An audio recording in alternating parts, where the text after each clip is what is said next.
Hello and अस्सलाम वालेकुम booming software engineers. आज का lecture number 8 software reverse engineering की कंटिन्यूशन लेक्चर है, पार्ट 2। इसमें हम आज देखेंगे अपनी रिवर्स इंजीनियरिंग की टेक्निक विजुअलाइजेशन। आज का हमारा एजेंडा भी यही है कि हमने विजुअलाइजेशन समझनी है, जो कि एक टेक्निक है फॉर रिवर्स इंजीनियरिंग। इससे पहले हम lexical analysis, control flow analysis, program slicing देख चुके हैं। Let's start. Visualize design. Visualizations के थ्रू आप डिज़ाइन भी बनाएंगे, समझेंगे भी, और इम्प्रूव अपनी जो नॉलेज है उसको इम्प्रूव करते जाएंगे ऑफ द लेगेसी सिस्टम। तो ये एक साइक्लिक डायग्राम है। Number 1, starting from the analyse the persistent data, speculate about the design, study the exceptional entities and that goes around and around until जब आप श्योर ना हो जाएं कि आपकी अंडरस्टैंडिंग फुली फ्लेज और बेहतरीन किस्म की डेवलप हो गई है। Let's start with analyse the persistent data. इसके स्टेप्स समझ लें आप। तो परसिस्टेंट डेटा से मुराद आपके जहन में आ रहा है, और बिल्कुल सही आ रहा है, data which is stored in the database, या आपकी एप्लीकेशन का मेन डाटा जिसके ऊपर एप्लीकेशन की लेगेसी सिस्टम की प्रोसेसिंग चल रही है। Which object represents valuable data, database या यूएमएल डायग्राम्स में जो डाटा है? इसका आंसर क्या है कि दोनों। डेटाबेस और यूएमएल डायग्राम्स वो अमूमन सेम ही चीज़ों में उनका सेम रिलेशनशिप और सेम लिंक होता है उनका, जो आपके एट्रीब्यूट्स होते हैं यूएमएल के उनके दरमियान, या फिर डेटाबेस में जो आपके टेबल्स, कॉलम्स और एट्रीब्यूट्स होते हैं उनके दरमियान बिल्कुल सेम रिप्रेजेंटेशन होती है। तो चाहे आप डेटाबेस को देखें, चाहे आप यूएमएल रिप्रेजेंटेशंस देखें, या चाहे दोनों साथ देखें। इसमें टेक्निक्स आती हैं 1-to-1 एग्जाम्पल। इस 1-to-1 एग्जाम्पल में आप डेटाबेस की ये जो डायग्राम आपके पास है, ये डायग्राम, और ये जो आपके पास यूएमएल डायग्राम है, दोनों को साथ साथ स्टडी करके एक दूसरे के साथ मैप करते हुए अपनी अंडरस्टैंडिंग डेवलप कर रहे हैं। यहाँ पे पर्सन है, यहाँ पे पर्सन है, यहाँ पे आईडी 4 है, प्राइमरी की है, और यहाँ पे आईडी कैरेक्टर 5 लिखा हुआ है। सेम यहाँ पर पर्सन 2 टाइप्स के हैं, इनहेरिटेंस हुई हुई है, is a relationship, salesman and patient are both person. Similarly यहाँ पर सेल्समैन एंड पेशेंट प्राइमरी की से लिंक हुए हैं, आईडी कैरेक्टर, और ये प्राइमरी की है पर्सन, और ये यहाँ पे फॉरेन की है। तो ये वही सेम रिलेशनशिप है, बस रिप्रेजेंटेशन में फ़र्क है। तो 1-to-1 में आप डेटाबेस की रिप्रेजेंटेशन और अपनी यूएमएल की रिप्रेजेंटेशन साथ देखते हैं और साथ लेकर चलते हैं। Next is the roll down example. Roll down example basically आप यूएमएल में अगर आप देखें कि इनहेरिटेंस हो रही थी पर्सन की क्लास की, सेल्समैन और पेशेंट चाइल्ड क्लासेस हैं, तो आपने क्या किया, एक रफ रिप्रेजेंटेशनल डायग्राम बनाई अपनी, जिसमें आपने इस पर्सन को मर्ज कर दिया सेल्समैन और पेशेंट के अंदर, इस तरह ये आपने इसको मर्ज कर दिया। ये आईडी 4 और नेम, ये आईडी 4 और एड्रेस जो कि पर्सन के एट्रीब्यूट्स थे, नेम, एड्रेस और आईडी, ये आपने दोनों सेल्समैन और पेशेंट क्लासेस दोनों में डाल दिए, अपनी एक रफ रिप्रेजेंटेशनल डायग्राम बना के अंडरस्टैंडिंग पर्पसेस के लिए खाली। ये हमारे पास एक 1-to-1 एग्जाम्पल थी, एक हमारे पास रोल डाउन एग्जाम्पल थी। Coming towards the next thing, speculate about the design. Design के बारे में स्पेक्यूलेशन होती है कि आप प्रेडिक्ट करते हैं कि यार ऐसा होगा, and then you try to find कि वाकई ऐसा है या नहीं है। तो ये कैसे होगा? How do you recover the design from the source code? How you speculate, hypothesis बना के, और उसको फिर प्रूव करने के लिए उसको इन्वेस्टिगेट करते हैं हाइपोथेसिस को, कि क्या ये आपकी हाइपोथेसिस ट्रू थी, गलत थी, कितनी ट्रू थी, कितनी गलत थी। तो develop hypothesis and check them.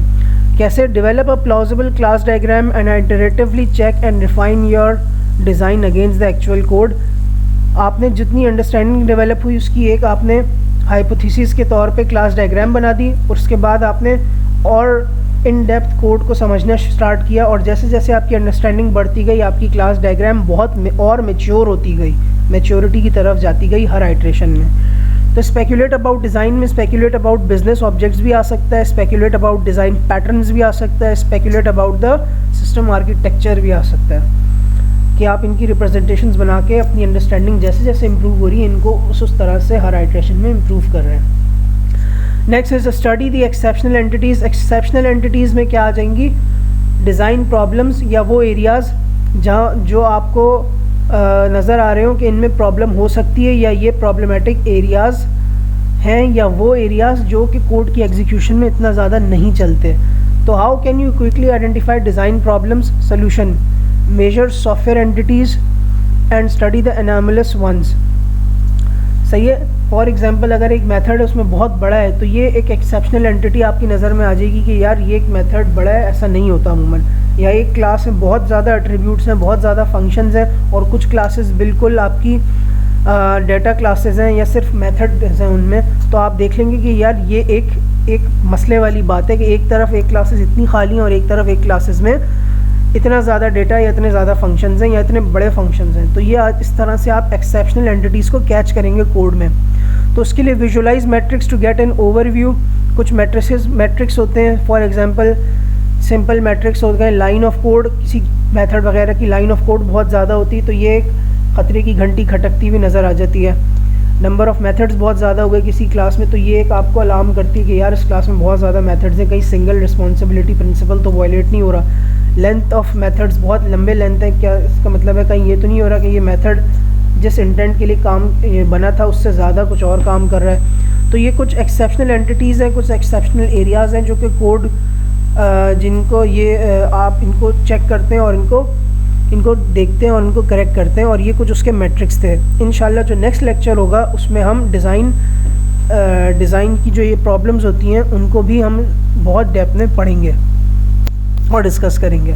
Next step through the execution. हाँ, एग्जीक्यूशन करते हुए how do you uncover the run time architecture, कि उसकी प्रोग्राम की लेगेसी सिस्टम की रनिंग किस तरह की है। स्टेप थ्रू द एग्जीक्यूशन, कि एग्जीक्यूट होते हुए किस तरह से वो चलता है और क्या मामला होता है। तो कहते हैं कि collaborations are spread through the code, polymorphism में hide what classes are instantiated. Classes की आपस में कपलिंग हुई हुई होती है, एक दूसरे पर डिपेंडेंट होती हैं। और पॉलीमॉर्फिज्म मतलब parent child relationship between the classes होता है। तो अमूमन क्या होता है कि आपको पता नहीं चलता अगर पॉलीमॉर्फिज्म इम्प्लीमेंट हुई हुई होती है कि पेरेंट क्लास कहाँ यूज़ हो रही थी और कौन सी क्लास के क्या मेथड्स थे और उनकी क्या एग्जीक्यूशन है। तो इसका बेहतर तरीका क्या है सोल्यूशन, कि execute scenarios of non use cases and step through the code with a debugger. आपने जो नॉन यूज़ केसेस आपने आइडेंटिफाई किए थे पहले, उनको बारी बारी चला के देखें और डीबगर यूज़ करें अपनी IDE का विद ब्रेक पॉइंट्स डाल के, ताकि आपको जैसे जैसे कोड आपका एग्जीक्यूट होता जा रहा है आपको प्रोग्रेस शो होता नज़र आए साइड पे। Change internal state to test alternative paths. इसका मतलब ये है कि अगर को स्टेट चेंजेस के ऊपर अगर आपका प्रोग्राम चल रहा है या किसी वेरिएबल की वैल्यूज़ पे या किसी एट्रीब्यूट की वैल्यूज़ के ट्रू या फॉल्स होने पे पाथ्स बन रहे हैं आपके प्रोग्राम में, तो आप उनको खुद से जाके चेंज करके देखें और ताकि कोड आपका डिफरेंट पाथ पकड़े और आप उसके डिफरेंट पाथ की एग्जीक्यूशन को देख सकें, समझ सकें और उसका बिहेवियर जान सकें। नेक्स्ट है look for the contracts. Contract से मतलब क्या है कि क्या किस क्लास को क्या चीज़ चाहिए। What does a class expect from its clients. ठीक है, क्लास जहाँ से कॉल हो रही है उसमें क्या चीज़ जा रही है और किस तरह जा रही है। Interfaces are visible in the code but how to use them. Interfacing हुई हुई होती है अमूमन। ठीक है, तो उस केस में आपको क्या देखना है, आपने देखना है की मेथड्स, जो आपके मेन मेथड्स हैं किसी यूज़ केस के या किसी यूज़ केस के जो मेन मेथड्स हैं उनको देखना है, किसी कंपोनेंट के मेन मेथड्स को देखना है, उनके नाम को देखना है, उनकी पैरामीटर टाइप्स को देखना है, उनकी रिटर्न टाइप्स को देखना है। उससे आपको पता चल जाएगा कि आपकी इंटरफेसिंग इम्प्लीमेंट हुई हुई है और ये क्या किस तरह से इंटरफेसिंग इम्प्लीमेंट है और क्या इसका बिहेवियर है। कंस्ट्रक्टर कॉल्स भी आपको बहुत कुछ बताती हैं कि कौन से इनमें से पैरामीटर्स हैं कि जो कंस्ट्रक्टर्स में जा रहे हैं और कौन से हार्ड कोडेड हुए हुए हैं। सिमिलरली अगर टेम्पलेट या हुक मेथड्स हैं, हुक्स अब अमूमन ज़्यादा यूज़ नहीं होते बट स्टिल अगर कुछ टेम्पलेट या हुक मेथड्स हैं तो वो भी आपको बताते हैं कि ये इंटरफेसिंग हुई हुई है और इंटरफेसेस किस तरह से डिफ़ाइन हुए हैं। Shows how to specialise the subclass. So that's all for this visualisation. So एक बार दोबारा हम गो थ्रू करते हैं। विजुअलाइजेशन में हमने देखा विजुअलाइजेशन एक हमारी टेक्निक थी टू फैसिलिटेट रिवर्स इंजीनियरिंग। इससे पहले हम lexical analysis, control flow analysis, program slicing ये सब देख चुके हैं। रिवर्स इंजीनियरिंग की टेक्निक्स, ये एक डायग्राम थी। Iteration, analyse the persistent data, speculate about the design, study the exceptional entities, और ये चीज़ आइट्रेशन में होती जाती है till you develop a good understanding और prominent understanding of the legacy system. फिर हमने देखा एनालाइज द परसिस्टेंट डेटा। इसमें आप database representation and UML representation दोनों को साथ साथ भी देख सकते हैं, किसी एक को भी देख सकते हैं, और अपनी अंडरस्टैंडिंग के मुताबिक रफ रिप्रेजेंटेशंस बनाते हैं ओरिजिनल रिप्रेजेंटेशंस को चेंज करके। जो 1-to-1 थी और दूसरी रोल डाउन थी। रोल डाउन में हमने यहाँ पे पर्सन की जो पेरेंट थी उसके जो एट्रीब्यूट्स थे वो चाइल्ड में डाल के एक रफ सी रिप्रेजेंटेशन बना दी थी, सेल्समैन एंड पेशेंट, जिसमें सब उनकी as a whole entity attributes मौजूद थे।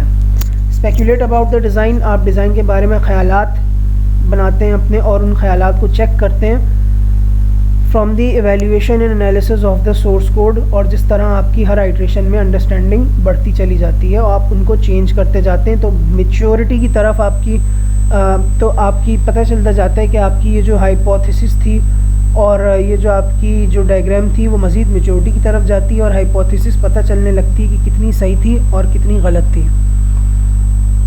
रिफ़ाइन होती जाती है डिज़ाइन आपका। स्टडी दी एक्सेप्शनल एंटिटीज़, एक्सेप्शनल एंटिटीज़ में वो एंटिटीज़ आपको जो नज़र आ रही होंगी जिनका यूज़ केस इतना ज़्यादा नहीं होगा, या जो अल्टरनेटिव पाथ्स होंगे, या वो चीज़ें जो आपको डिज़ाइन डिफेक्ट्स और फ्लॉज की तौर पे दिख रही होंगी कोड के अंदर, जिसमें आपने मैट्रिक्स यूज़ करना है, for example line of code, number of methods and length of methods. तो ये डिज़ाइन प्रॉब्लम्स जो आपको दिख रही होंगी आपने उनको स्टडी करना है। Step through the execution, run time behaviour को स्टडी करने के लिए आपने ब्रेक पॉइंट्स लगाने और आपने जो आपकी एट्रीब्यूट्स हैं जिनकी बेस पे आपका पाथ चेंज हो रहा है, डिसाइड हो रहा है एग्जीक्यूशन पे, उनको भी अपने तौर से चेंज करके हार्ड कोड करके बिहेवियर स्टडी करना है और देखना है। लुक फॉर कॉन्ट्रैक्ट्स में आपको इंटरफेसेस को स्टडी करना है, किस तरह से आप की मेथड्स देखेंगे, उनकी पैरामीटर्स देखेंगे, उनकी रिटर्न टाइप देखेंगे। फिर जो कंस्ट्रक्टर कॉल्स आ रही होंगी उनको देखेंगे आप रन करते हुए कि वो किस तरह से कॉल आ रही हैं और उनका क्या बिहेवियर है, और टेम्पलेट्स और हुक मेथड्स जहाँ दिखेंगे आप उनको भी स्टडी करेंगे। So that was all from this lecture, and ये जिस तरह बताया कि ये कंटिन्यूशन लेक्चर था, लेक्चर 8 रिवर्स इंजीनियरिंग का। I hope things are clear. अगर स्टिल कोई कन्फ्यूजन है तो you can reach me on the comment section, and slides मैं डाल चुका हूँ, लिंक मैं वीडियो के डिस्क्रिप्शन में भी डाल दूँगा इनका। एंड अगर चैनल अच्छा लगे, वीडियोज़ अच्छी लगे तो सब्सक्राइब और लाइक करें और अपने फ्रेंड्स को भी शेयर करें। So thank you so much, बहुत शुक्रिया। टिल देन, खुदा हाफिज़।